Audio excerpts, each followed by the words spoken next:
Hello and welcome students to the opening part of the AS Level Psychology course. Today we are embarking on the first part of section 1 and looking at the introduction to psychology. So if you are new to the topic or still considering your options, this is the right level to watch because we will be looking at the basic building blocks of what psychology really consists of. And these are known as these approaches. So what is psychology?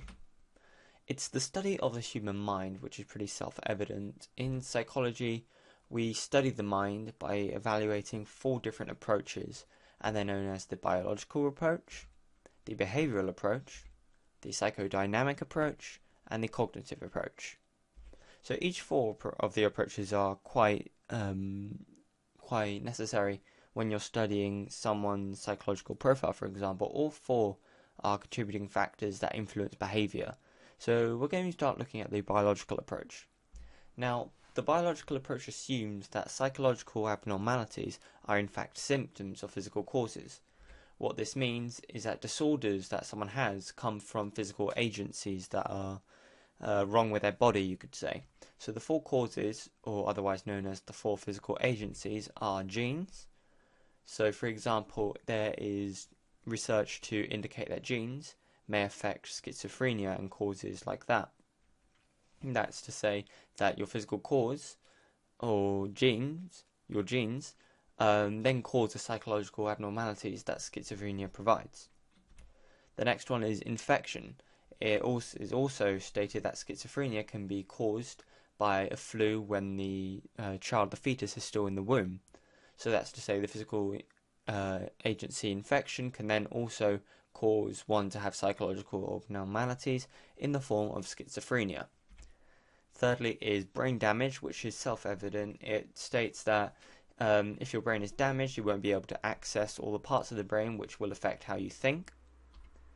And the neurotransmitters, which are examples, would include dopamine. So they're the little bits in your brain that zip in through between neurons, which help make your brain feel what it feels. So I guess you could say that neurotransmitters activate emotion to help you feel this way. So for example, dopamine is a neurotransmitter which makes people feel happy. So a lack of dopamine can then cause depression, which is then technically a psychological abnormality in itself.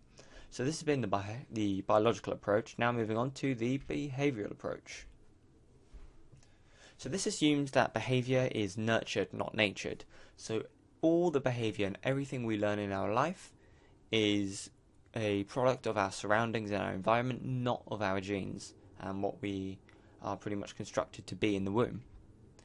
So the ways to learn behavior come in 2 forms. The first one is operant conditioning, which is learning through a consequence of our actions. Now, operant conditioning is the perfect example of where phobias come from. So this is to say, for example, imagine one of your very first encounters or your most vivid memory with a spider was when a spider bit you on the skin and it caused pain and fear. As a result, people from that moment forward will then be scared of the spider repeating the same action. So as a result, the consequence leads in a fear of spiders, or more a fear of not wanting to get bitten by the spider, but it sort of culminates in what the spider is really depicted to be. So the next type of conditioning is classical conditioning.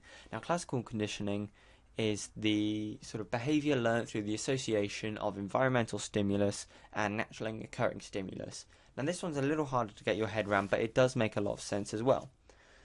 So let's imagine you're walking in the house and you've just walked past the kitchen. All of a sudden you can smell your favourite food being cooked. Now that smell naturally triggers you to feel quite hungry in a way. So all of a sudden you associate that smell with hunger.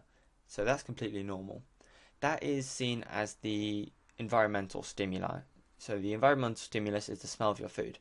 Now you have to associate the environmental stimulus to the sound of naturally occurring stimulus. So what could this naturally occurring stimulus mean? Well, normally it's some form of stimulus that has been coupled with the environmental stimulus at the same time, which then works as a trigger to make you feel that hunger as well. So let's say while you walked past the kitchen, you have smelled your favourite food cooking, and meanwhile you smelled that favourite food, someone has been laying the table.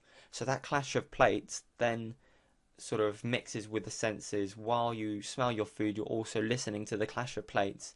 And over time, when it happens, when you hear that clash of plates, it becomes a trigger to make you feel hungry as well. So this means associating that clash of plates in the kitchen and the smell together forces you to become hungry. So in the future, potentially just a normal clash of plates could then make you feel hungry subconsciously. So those have been the two types of conditioning. So remember, operant conditioning, consequence of actions, for example, phobias, and classical conditioning is naturally occurring stimuli and environmental stimuli together. So now we'll be looking at the psychodynamic approach. Now the psychodynamic approach assumes that behavior is motivated by unconscious forces.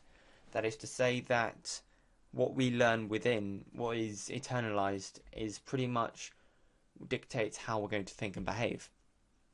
So really there, to dictate behavior, we have four sort of aspects of personality. So personality in itself is the unique psychological qualities that a person has, which influence behavior in a certain situation over a period of time. Okay, so these psychological attributes can be really acquired through anything. It's so through the biological approach, cognitive approach, it really doesn't matter, or through types of conditioning. But this is effectively what personality is, quite simple.